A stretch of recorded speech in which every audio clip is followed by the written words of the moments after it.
ਸਤਿ ਸ਼੍ਰੀ ਅਕਾਲ ਜੀ। ਪੰਜਾਬ ਨਿਊਜ਼ ਵੇਖ ਰਹੇ ਸਾਰੇ ਦਰਸ਼ਕਾਂ ਦਾ ਮੈਂ ਸਵਾਤੀ ਗੁਪਤਾ ਨਿੱਘਾ ਸਵਾਗਤ ਕਰਦੀ ਹਾਂ। ਸੋ ਖਬਰੇ ਸ਼ੁਰੂਆਤ ਕਰਾਂਗੇ, ਪਰ ਉਸ ਤੋਂ ਪਹਿਲਾਂ ਇੱਕ ਨਜ਼ਰ ਮਾਰਾਂਗੇ ਅਹਿਮ ਸੁਰਖੀਆਂ ਤੇ। ਆਸਟ੍ਰੇਲੀਆ ਦੇ ਮੈਲਬੌਰਨ ਦੇ ਵਿੱਚ 3 ਹਸਪਤਾਲਾਂ ਵਿੱਚ 460 ਔਰਤਾਂ ਦੇ ਬਣਾਏ ਗਏ ਗੁਪਤ ਵੀਡੀਓ ਬਣਾਉਣ ਵਾਲੇ ਡਾਕਟਰ ਤੇ ਲੱਗੇ ਗੰਭੀਰ ਦੋਸ਼। ਕੈਨੇਡਾ ਵਿੱਚ ਅਮਰੀਕੀ ਸ਼ਰਨਾਰਥੀ ਬਿਨੇਕਾਰਾਂ ਦੀ ਗਿਣਤੀ ਵਿੱਚ ਵਾਧਾ। Immigration and refugee board of Canada ਵੱਲੋਂ ਤਾਜ਼ਾ ਅੰਕੜੇ 2019 ਤੋਂ ਬਾਅਦ ਸਭ ਤੋਂ ਵੱਡਾ ਵਾਧਾ। ਦਿੱਲੀ ਦੇ ਵਿੱਚ 2 ਦਿਨਾਂ ਆਲ ਇੰਡੀਆ ਸਪੀਕਰਸ ਕਾਨਫਰੰਸ ਦਾ ਆਯੋਜਨ। ਅਮਿਤ ਸ਼ਾਹ ਨੇ ਕੀਤੀ ਸ਼ਿਰਕਤ, ਕਿਹਾ ਲੋਕਤੰਤਰ ਹੋਏਗਾ ਮਜ਼ਬੂਤ। ਚੇਤੇਸ਼ਵਰ ਪੁਜਾਰਾ ਨੇ ਕ੍ਰਿਕਟ ਤੋਂ ਲਿਆ ਸੰਨਿਆਸ। 20 ਸਾਲਾਂ ਦੇ ਕ੍ਰਿਕਟ ਕਰੀਅਰ ਨੂੰ ਕਿਹਾ ਅਲਵਿਦਾ। ਅੰਤਰਰਾਸ਼ਟਰੀ ਕ੍ਰਿਕਟ ਵਿੱਚ ਵੀ ਬਿਤਾਏ 13 ਸਾਲ। ਹੁਣ ਖਬਰਾਂ ਵਿਸਥਾਰ ਦੇ ਨਾਲ। ਆਸਟ੍ਰੇਲੀਆ ਦੇ ਮੈਲਬੌਰਨ ਦੇ ਵਿੱਚ ਇੱਕ ਸਿਖਿਆਰਥੀ ਸਰਜਨ ਰਿਆਨਚੋ ਉੱਤੇ 3 ਹਸਪਤਾਲਾਂ ਦੇ ਟਾਇਲਟਸ ਵਿੱਚ 460 ਤੋਂ ਵੱਧ ਔਰਤਾਂ ਦੀ ਗੁਪਤ ਵੀਡੀਓ ਰਿਕਾਰਡਿੰਗ ਕਰਨ ਦਾ ਦੋਸ਼ ਲਗਾਇਆ ਗਿਆ। 28 ਸਾਲਾ ਇਸ ਡਾਕਟਰ ਨੂੰ ਸ਼ੁੱਕਰਵਾਰ ਨੂੰ ਸ਼ਰਤੀ ਜ਼ਮਾਨਤ ਤੇ ਰਿਹਾ ਕਰ ਦਿੱਤਾ ਗਿਆ। ਵਿਕਟੋਰੀਆ ਰਾਜ ਦੀ ਸੁਪਰੀਮ ਕੋਰਟ ਦੇ ਦਸਤਾਵੇਜ਼ਾਂ ਅਨੁਸਾਰ ਰਿਆਨਚੋ 2021 ਤੋਂ 3 ਮੈਲਬੌਰਨ ਹਸਪਤਾਲਾਂ ਦੇ ਸਟਾਫ ਟਾਇਲਟਸ ਵਿੱਚ ਗੁਪਤ ਰੂਪ ਦੇ ਵਿੱਚ ਲਗਭਗ 4500 ਗੁਪਤ ਵੀਡੀਓ ਰਿਕਾਰਡ ਕਰਨ ਦੇ ਲਗਭਗ 500 ਦੋਸ਼ਾਂ ਦਾ ਸਾਹਮਣਾ ਕਰ ਰਿਹਾ ਹੈ। ਉਸ ਨੂੰ ਜਸਟਿਸ ਜੇਮਸ ਐਲੀਅਟ ਨੇ ਆਪਣੇ ਮਾਪਿਆਂ ਨਾਲ ਰਹਿਣ ਦੀ ਸ਼ਰਤ ਤੇ ਰਿਹਾ ਕੀਤਾ। ਉਸ ਦੇ ਮਾਪੇ, ਜੋ ਇਸ ਲਈ ਖਾਸ ਤੌਰ ਤੇ ਸਿੰਗਾਪੁਰ ਤੋਂ ਆਏ ਸਨ, ਨੂੰ 50,000 ਆਸਟ੍ਰੇਲੀਆਈ ਡਾਲਰ ਦੀ ਜ਼ਮਾਨਤ ਦੇਣੀ ਪਈ ਹੈ। ਪੁਲਿਸ ਦਾ ਦੋਸ਼ ਹੈ ਕਿ ਰਿਆਨਚੋ ਨੇ ਘੱਟੋ-ਘੱਟ 460 ਔਰਤਾਂ ਦੀਆਂ ਨਿੱਜੀ ਤਸਵੀਰਾਂ ਰਿਕਾਰਡ ਕੀਤੀਆਂ ਨੇ। ਹਾਲਾਂਕਿ ਅਜੇ ਉਸ ਉੱਤੇ ਇਨ੍ਹਾਂ ਵੀਡੀਓਜ਼ ਨੂੰ ਫੈਲਾਉਣ ਦਾ ਕੋਈ ਦੋਸ਼ ਨਹੀਂ ਲਗਾਇਆ ਗਿਆ। ਜੁਲਾਈ ਦੇ ਵਿੱਚ ਆਸਟਿਨ ਹਸਪਤਾਲ ਦੇ ਇੱਕ ਟਾਇਲਟ ਵਿੱਚ ਜਾਲੀਦਾਰ ਬੈਗ ਦੇ ਅੰਦਰੋਂ ਇੱਕ ਰਿਕਾਰਡਿੰਗ ਫੋਨ ਮਿਲਣ ਤੋਂ ਬਾਅਦ ਉਸ ਨੂੰ ਗ੍ਰਿਫਤਾਰ ਕੀਤਾ ਗਿਆ ਸੀ। ਪੁਲਿਸ ਨੇ ਉਸ ਉੱਤੇ ਪੀਟਰ ਮੈਕਕੈਲਮ ਕੈਂਸਰ ਸੈਂਟਰ ਅਤੇ ਰਾਇਲ ਮੈਲਬੌਰਨ ਹਸਪਤਾਲ ਦੇ ਵਿੱਚ ਵੀ ਅਜਿਹੀਆਂ ਰਿਕਾਰਡਿੰਗਸ ਕਰਨ ਦਾ ਦੋਸ਼ ਲਗਾਇਆ ਹੈ। ਸੋ ਰਿਆਨਚੋ ਅਪ੍ਰੈਲ ਦੇ ਵਿੱਚ ਆਸਟ੍ਰੇਲੀਆ ਦਾ ਸਥਾਈ ਨਿਵਾਸੀ ਬਣ ਗਿਆ ਸੀ, ਪਰ ਜੇਕਰ ਉਸ ਨੂੰ 12 ਮਹੀਨੇ ਜਾਂ ਇਸ ਤੋਂ ਵੱਧ ਦੀ ਕੈਦ ਦੀ ਸਜ਼ਾ ਸੁਣਾਈ ਜਾਂਦੀ ਹੈ ਤਾਂ ਉਸ ਨੂੰ ਦੇਸ਼ ਨਿਕਾਲੇ ਦਾ ਸਾਹਮਣਾ ਕਰਨਾ ਪੈ ਸਕਦਾ ਹੈ। ਉਸਨੇ ਆਪਣਾ ਸਿੰਗਾਪੁਰ ਪਾਸਪੋਰਟ ਜਮ੍ਹਾਂ ਕਰਵਾ ਦਿੱਤਾ ਹੈ ਅਤੇ ਅਜੇ ਤੱਕ ਕੋਈ ਅਪੀਲ ਦਾਇਰ ਨਹੀਂ ਕੀਤੀ ਹੈ।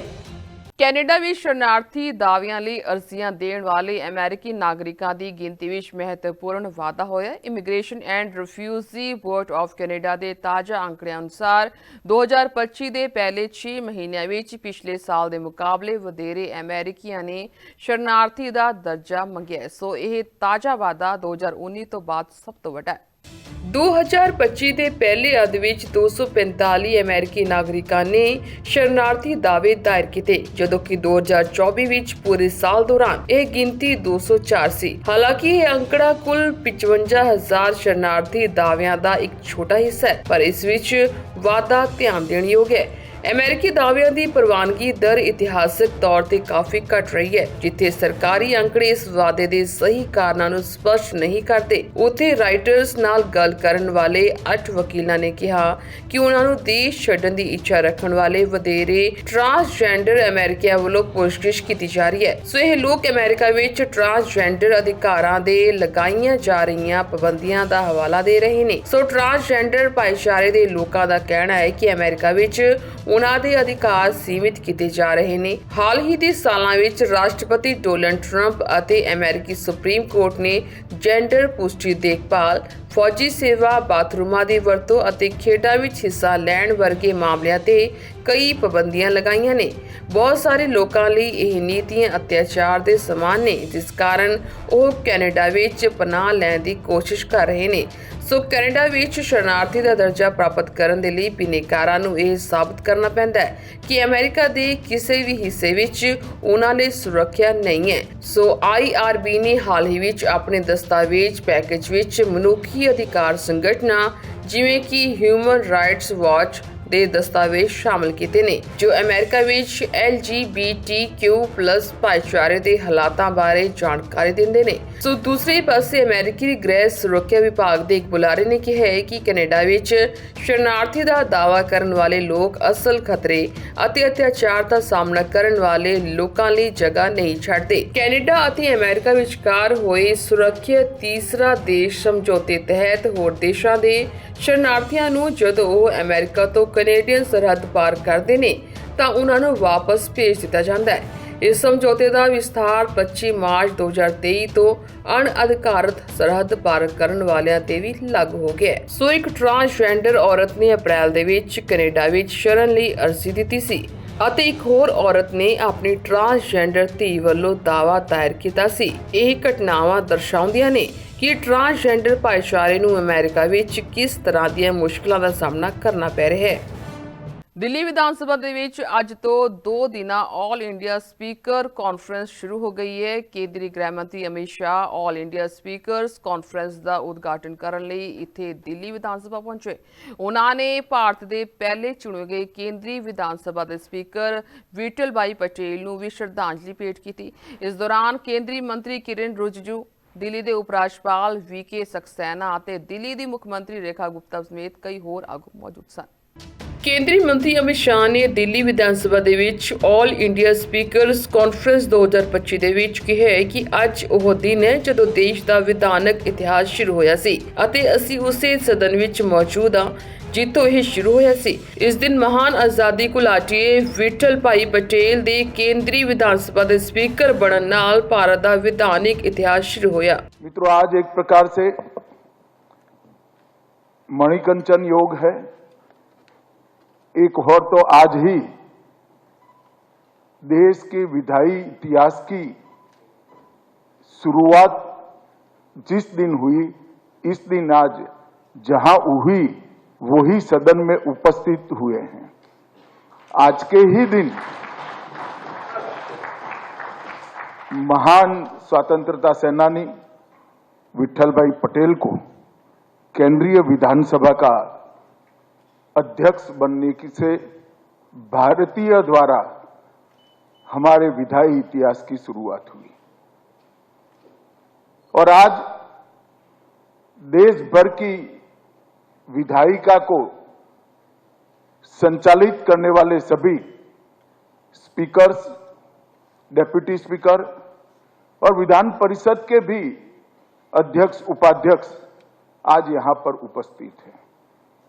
तो एक प्रकार से स्वर्णिम इतिहास से लेकर स्वर्णिम भविष्य की रचना करने वाली पूरी विधायी व्यवस्था आज इस ऐतिहासिक सदन में उपस्थित है।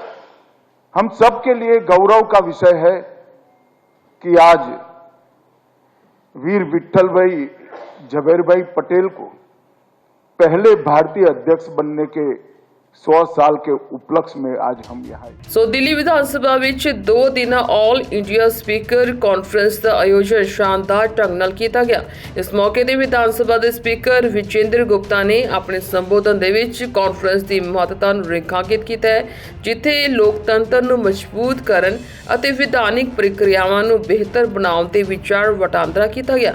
ਦਰਅਸਲ ਇਹ ਸਮਾਗਮ ਰਾਜਾਂ ਵਿਚਕਾਰ ਸਹਿਯੋਗ ਅਤੇ ਅਨੁਭਵ ਸਾਂਝਾ ਕਰਨ ਦੇ ਲਈ ਇੱਕ ਵਿਲੱਖਣ ਪਲੇਟਫਾਰਮ ਹੈ। ਉਮੀਦ ਹੈ ਕਿ ਇੱਥੇ ਹਰ ਕੋਈ ਇਕਜੁੱਟ ਹੋਣ ਅਤੇ ਰਾਸ਼ਟਰ ਨਿਰਮਾਣ ਵਿੱਚ ਯੋਗਦਾਨ ਪਾਉਣ ਲਈ ਪ੍ਰੇਰਿਤ ਹੋਏਗਾ। ਚੇਤੇਸ਼ਵਰ ਪੁਜਾਰਾ ਕ੍ਰਿਕਟ ਦੇ ਸਾਰੇ ਹੀ ਫਾਰਮੈਟਾਂ ਤੋਂ ਸੰਨਿਆਸ ਲੈ ਚੁੱਕੇ ਨੇ। ਜੀ ਹਾਂ, ਉਹਨਾਂ ਨੇ 20 ਸਾਲ ਕ੍ਰਿਕਟ ਖੇਡਿਆ ਹੈ। ਇਹਨਾਂ 20 ਸਾਲਾਂ ਵਿੱਚ ਉਹਨਾਂ ਨੇ ਅੰਤਰਰਾਸ਼ਟਰੀ ਕ੍ਰਿਕਟ ਵਿੱਚ 13 ਸਾਲ ਵੀ ਬਿਤਾਏ ਨੇ। ਦੱਸ ਦਈਏ ਕਿ ਚੇਤੇਸ਼ਵਰ ਪੁਜਾਰਾ ਨੇ ਘਰੇਲੂ ਕ੍ਰਿਕਟ ਵਿੱਚ ਆਪਣਾ ਪਹਿਲਾ ਮੈਚ ਸਾਲ 2005 ਵਿੱਚ ਖੇਡਿਆ ਸੀ। ਇਹ ਇੱਕ ਫਰਸਟ ਕਲਾਸ ਮੈਚ ਸੀ ਜੋ ਸੌਰਾਸ਼ਟਰ ਅਤੇ ਵਿਦਰਭ ਵਿਚਕਾਰ ਖੇਡਿਆ ਗਿਆ ਸੀ। ਉਹਨਾਂ ਨੇ ਫਰਵਰੀ 2025 ਦੇ ਵਿੱਚ ਗੁਜਰਾਤ ਵਿਰੁੱਧ ਪਹਿਲਾ ਦਰਜਾ ਮੈਚ ਵਜੋਂ ਆਪਣਾ ਆਖਰੀ ਮੈਚ ਵੀ ਖੇਡਿਆ ਸੀ। ਸੋ ਪੁਜਾਰਾ ਨੇ ਸਾਲ 2010 ਦੇ ਵਿੱਚ ਅੰਤਰਰਾਸ਼ਟਰੀ ਕ੍ਰਿਕਟ ਵਿੱਚ ਕਦਮ ਰੱਖਿਆ ਸੀ।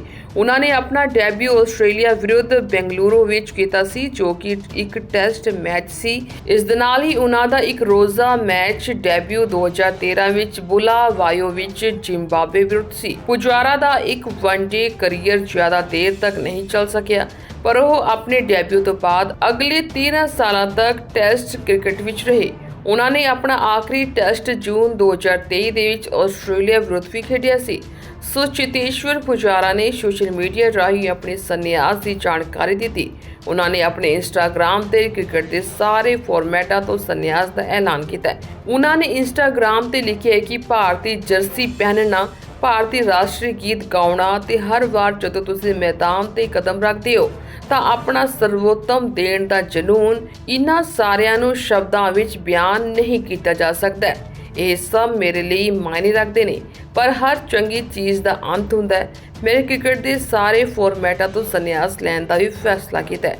ਸੋ ਚੇਤੇਸ਼ਵਰ ਪੁਜਾਰਾ ਦੇ ਕਰੀਅਰ ਦੀ ਗੱਲ ਕਰੀਏ ਤਾਂ 20 ਸਾਲਾਂ ਵਿੱਚ ਉਹਨਾਂ ਨੇ 278 ਫਰਸਟ ਕਲਾਸ ਮੈਚ, 130 ਲਿਸਟ ਏ ਅਤੇ 71 T20 ਮੈਚ ਖੇਡੇ ਨੇ। ਫਰਸਟ ਕਲਾਸ ਵਿੱਚ ਉਹਨਾਂ ਨੇ 66 ਸੈਕੜਿਆਂ ਨਾਲ 21,301 ਦੌੜਾਂ ਬਣਾਈਆਂ ਨੇ। ਇਸ ਦੇ ਨਾਲ ਹੀ ਲਿਸਟ ਏ ਦੇ ਵਿੱਚ 16 ਸੈਕੜਿਆਂ ਨਾਲ ਉਹਨਾਂ ਨੇ 5,759 ਦੌੜਾਂ ਨੇ। T20 ਵਿੱਚ ਉਹਨਾਂ ਨੇ 1 ਸੈਕੜੇ ਨਾਲ 1,556 ਦੌੜਾਂ ਬਣਾਈਆਂ ਨੇ। ਸੋ ਪੁਜਾਰਾ ਨੇ ਭਾਰਤ ਲਈ 103 ਟੈਸਟ ਅਤੇ 5 ਵਨਡੇ ਮੈਚ ਖੇਡੇ ਨੇ। ਇਨ੍ਹਾਂ 108 ਅੰਤਰਰਾਸ਼ਟਰੀ ਮੈਚਾਂ ਵਿੱਚ ਉਹਨਾਂ ਨੇ 7,200 ਤੋਂ ਵੱਧ ਦੌੜਾਂ ਬਣਾਈਆਂ ਨੇ। ਪੁਜਾਰਾ ਦੇ ਟੈਸਟ ਕ੍ਰਿਕਟ ਵਿੱਚ 19 ਸੈਕੜੇ ਨੇ, ਜਿਸ ਵਿੱਚ ਉਹਨਾਂ ਦਾ ਸਰਵੋਤਮ ਸਕੋਰ 206 ਨਾਬਾਦ ਹੈ। ਜਿੱਥੇ ਕਿ ਗਗਨਯਾਨ ਮਿਸ਼ਨ ਤੇ ਜਾਣ ਵਾਲੇ ਭਾਰਤੀ ਪੁਲਾੜ ਯਾਤਰੀ ਸੁਭਾਂਸ਼ੂ ਸ਼ੁਕਲਾ ਤੇ ਉਹਨਾਂ ਦੇ ਹੋਰ ਸਾਥੀਆਂ ਲਈ ਦਿੱਲੀ ਵਿੱਚ ਇੱਕ ਸਨਮਾਨ ਸਮਾਰੋਹ ਦਾ ਆਯੋਜਨ ਕੀਤਾ ਗਿਆ। ਇਸ ਸਨਮਾਨ ਸਮਾਰੋਹ ਦੇ ਵਿੱਚ ਰੱਖਿਆ ਮੰਤਰੀ ਰਾਜਨਾਥ ਸਿੰਘ ਵੀ ਸ਼ਾਮਲ ਹੋਏ। ਇਸ ਦੌਰਾਨ ਰੱਖਿਆ ਮੰਤਰੀ ਨੇ ਪੁਲਾੜ ਯਾਤਰੀਆਂ ਦੀ ਪ੍ਰਸ਼ੰਸਾ ਕਰਦੇ ਕਿਹਾ ਕਿ ਪੂਰਾ ਦੇਸ਼ ਪੁਲਾੜ ਯਾਤਰੀਆਂ ਤੇ ਮਾਣ ਕਰਦਾ ਹੈ। ਭਾਰਤੀ ਹਵਾਈ ਸੈਨਾ ਦੇ ਵੱਲੋਂ ਸੁਬਰੋਤੋ ਪਾਰਕ ਵਿਖੇ ਆਯੋਜਿਤ ਇੱਕ ਸਮਾਗਮ ਦੇ ਵਿੱਚ ਰੱਖਿਆ ਮੰਤਰੀ ਰਾਜਨਾਥ ਸਿੰਘ ਨੇ ਕਿਹਾ ਹੈ ਕਿ ਗਗਨਯਾਨ ਮਿਸ਼ਨ ਸਵੈ ਨਿਰਭਰ ਭਾਰਤ ਦੀ ਯਾਤਰਾ ਵਿੱਚ ਇੱਕ ਨਵੇਂ ਅਧਿਆय ਦਾ ਪ੍ਰਤੀਕ ਹੈ। शुभांशु शुक्ला उसी सिविल मिलिट्री फ्यूजन के प्रतीक हैं। वे भले ही वायुसेना की वर्दी पहनते हों, लेकिन जब वे अंतरिक्ष में गए तो केवल आर्म्ड फोर्सेस के ही नहीं, भारत के ही नहीं, बल्कि पूरी मानवता के वह प्रतिनिधि बने।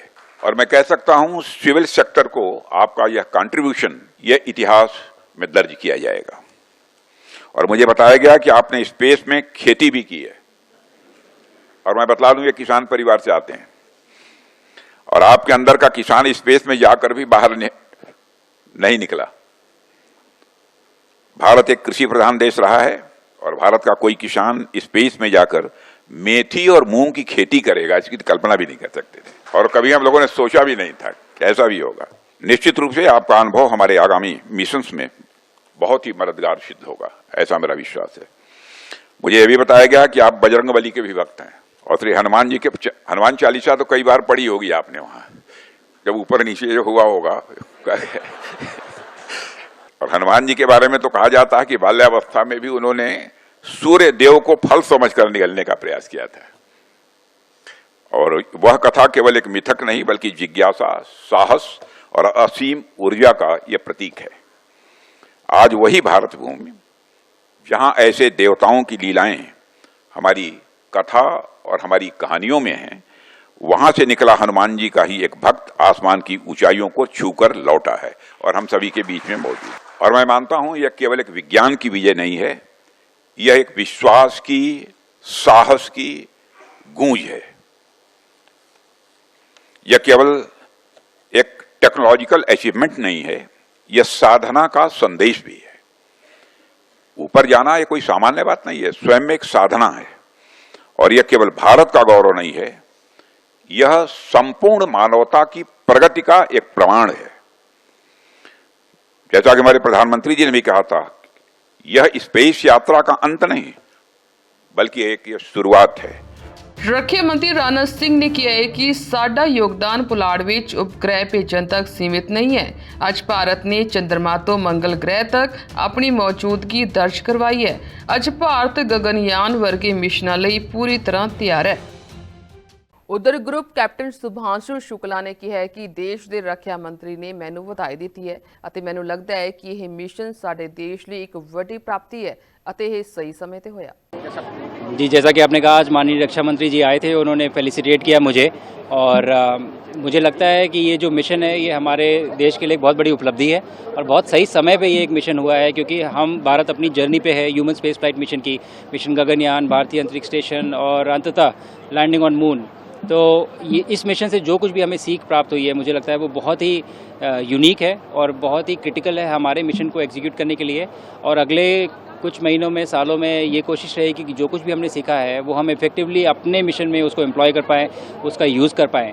पर सबसे बड़ा एस्पेक्ट जो है, जो मुझे बहुत खुशी दे रहा है इस समय, वो ये उत्साह देके, जो लोगों में इतना प्यार है और जो इतना सपोर्ट वो इस मिशन को दिखा रहे हैं, तो मुझे लगता है कहीं ना कहीं ये क्यूरियोसिटी ऑलरेडी जनरेट हो चुकी है हमारी कंट्री में, और अब बस हमें इसको इनेबल करना है और एक के बाद एक हमें ये मिशन एग्जीक्यूट करने हैं। बहुत ही जल्द हमें इंडियन सॉइल से इंडियन रॉकेट पे, एक इंडियन कैप्सूल में, एक इंडियन को अंतरिक्ष में भेजना है। जैसा मैंने कहा कि आई थिंक मुझे भारत के लिए ये एक बहुत बड़ा मौका है इस समय स्पेस एक्सप्लोरेशन को लेके, और यूथ को मेरा मैसेज ये है कि एम्बिशन हमने तैयार कर लिया है, अब ड्रीम्स हमारे बहुत बड़े हैं, अब उनको पूरा करने के लिए हमें आपकी ज़रूरत है। तो आप मेहनत करें, आप इन फील्ड्स में जाएं और क्यूरियस रहें, इन चीज़ों को एक्सप्लोर करें, और अपॉर्चुनिटीज़ हैं। अब जिम्मेदारी आपकी है कि आप कैसे सफलतापूर्वक वहाँ पहुँचते हैं और हमारी मदद करते हैं ये सारे ड्रीम्स रियलाइज़ करने में।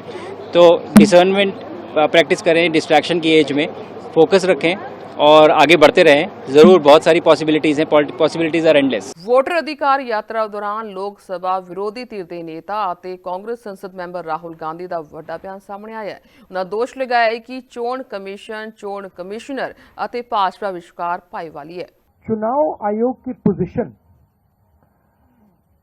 आपको क्लियरली दिख जानी चाहिए। मैंने कर्नाटक में महादेवापुरम में उनके सामने डेटा रखा, ब्लैक एंड व्हाइट। उन सवालों का आज तक एक जवाब नहीं आया है। 1 लाख फर्जी वोटर कहां से आए, कैसे आए, कौन थे, उसका जवाब इलेक्शन कमीशन ने नहीं दिया। मैं प्रेस कॉन्फ्रेंस कर रहा था,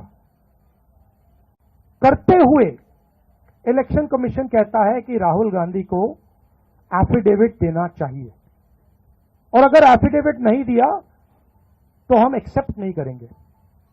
कुछ दिन बाद सरकार के अनुराग ठाकुर जी वैसा ही प्रेस कॉन्फ्रेंस करते हैं, मतलब जो हम कह रहे थे उसी को दोहरा रहे हैं। पता नहीं उनको यह आइडिया कहां से मिला, किसने दिया, बट वो कर दिया उन्होंने। मगर चुनाव आयोग उनसे एफिडेविट नहीं मांगता है। एक ही चीज की मैंने और उन्होंने, कोई फर्क नहीं। मैंने कहा कि देखिए ये फर्जी वोटर हैं, अनुराग ठाकुर ने कहा ये फर्जी वोटर हैं, और 5 मिनट के अंदर मुझसे एफिडेविट मांगा जाता है, और आज तक अनुराग ठाकुर से कोई एफिडेविट नहीं मांगा गया। तो आपको क्लियरली पता है, मीडिया को मालूम है कि ये इलेक्शन कमीशन किसके साथ खड़ा है। अगर ये न्यूट्रल होते तो एकदम अनुराग ठाकुर को एफिडेविट जाता, कहते कि एफिडेविट दो। तो ये न्यूट्रल नहीं है। और जो हम कह रहे हैं, बिहार में एसआईआर इंस्टीट्यूशनलाइज चोरी करने का तरीका है। आपने कहा कि लाखों वोटर के नाम कट गए, ऑपोजिशन शिकायत कर रही है, मगर बीजेपी एक शिकायत नहीं कर रही। कहीं भी उन्होंने नहीं कहा कि भाई वोटर कट रहे हैं। ये सच्चाई है कि वोटर कटे, 65 लाख कटे, मगर बीजेपी कुछ नहीं कह रही। क्यों? क्योंकि पार्टनरशिप है। इलेक्शन कमीशन, इलेक्शन कमिश्नर और बीजेपी के बीच में पार्टनरशिप है। एक जनतक सुनवाई दौरान अपने ते होए हमले तो बाद दिल्ली की मुख्यमंत्री रेखा गुप्ता ने दिल्ली यूनिवर्सिटी विच अपने समय दौरान कई साल पहलां दी एक घटना का जिक्र किया है। इस दौरान उन्होंने विरोधियों को भी एक खुली चुनौती दी। हालिया हमले वाल इशारा करते हुए दिल्ली सीएम रेखा गुप्ता ने कहा कि अज दिल्ली के लोग मेरे नाल ने, अज मैं शक्ति का पुलंदा हाँ, मैं किसी भी शैतानी शक्ति तो डरन वाली नहीं हाँ। मुझे तो तूफानों से जूझने की आदत है। मैं जब दूसरी प्रेसिडेंट थी तो हम लोग एक प्रदर्शन कर रहे थे, डेमोन्स्ट्रेशन कर रहे थे, तो मॉरिस नगर चौक पे हमने कुछ पुतले जलाए। अब मैं प्रेसिडेंट थी तो तिल्ली मुझे ही लगानी थी। तो क्या किया किसी समझदार व्यक्ति ने कि भी पुतले फूकने हैं, तो उसे मिट्टी का तेल तो मिला नहीं, केरोसिन ऑयल तो मिला नहीं, उसने पेट्रोल लग के डाल दिया, और जैसे ही तिल्ली लगाई धुआं करके आग उठी और पूरा मेरा चेहरा जल गया, और लगभग 1-1.5 महीना पूरा मुझे उसको फेस करना पड़ा। तब भी मैं कॉलेज की स्टूडेंट थी, यूनिवर्सिटी की प्रेसिडेंट थी, छोटी थी, पर फिर भी लगता था कि नहीं, रुकना नहीं, चलते रहना।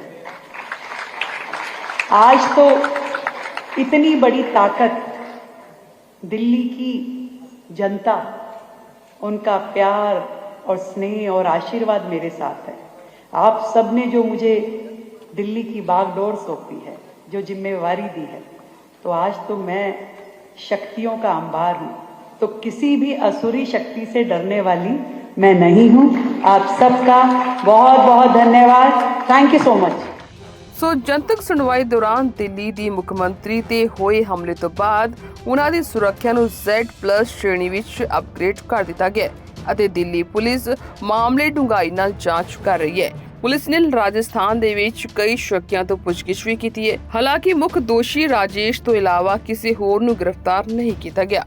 ਸੋ ਇਹ ਸਨ ਪੰਜਾਬ ਨਿਊਜ਼ ਦੀ ਅਹਿਮ ਖਬਰਾਂ। ਇਸ ਦੇ ਨਾਲ ਤੁਸੀਂ ਮੈਨੂੰ ਦਿਓ ਆ ਗਿਆ। ਧੰਨਵਾਦ।